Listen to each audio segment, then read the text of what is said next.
Guy earns a salary of $44,500, and each year he receives a 4% raise.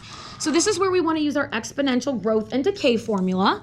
So that says y equals a, and then 1 plus or minus r, all to the x, where a is our starting value, r is our rate in decimal format, and we will choose addition or subtraction based on whether it is increasing or decreasing, whether it's growing or decaying.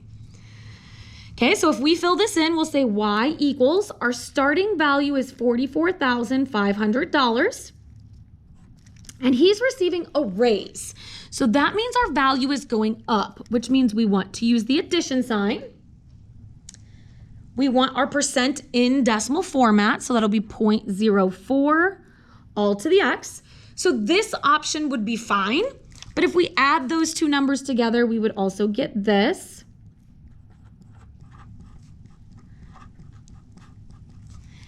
Okay, and then how much would he make in 10 years? Well, we're just gonna plug in an x value of 10. So 44,500 times 1.04 to the 10th. So now we have 65870, and if we round to the nearest penny, 87 cents. Okay, 22, a Mustang is purchased new for $29,500. That must be the very low-end model, but it's fine.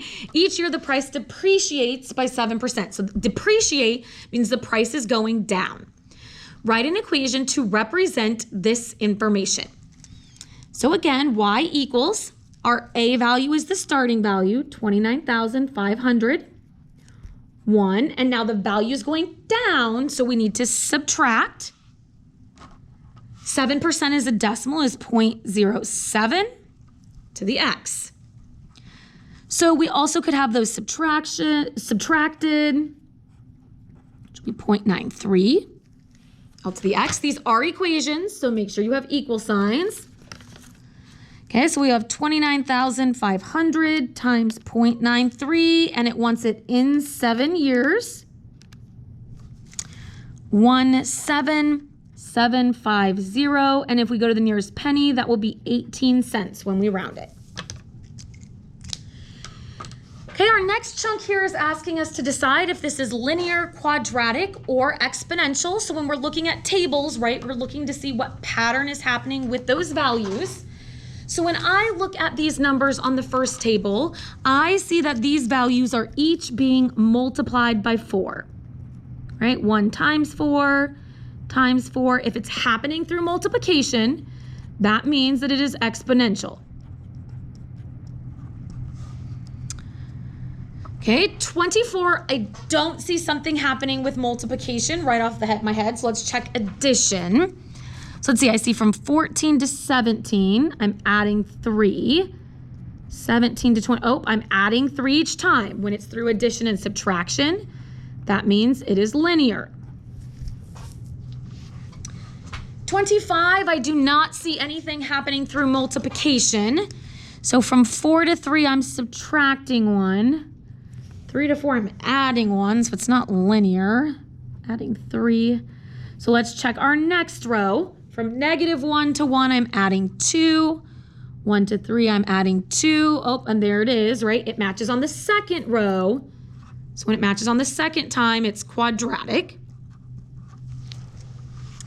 26, the value of a house increases 1% each year. So this is happening as a percentage. So if it happens as a percent, that's a rate. Okay, so that means that we know this is exponential. Percents are always a factor, common factor. So this is exponential.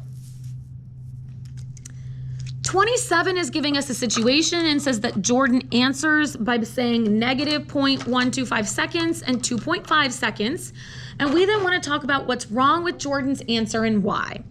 So in some way, shape, or form, you need to be explaining that Jordan is counting this as an answer, but this is a negative time, and time can't be negative, so Jordan just should have said 2.5 seconds.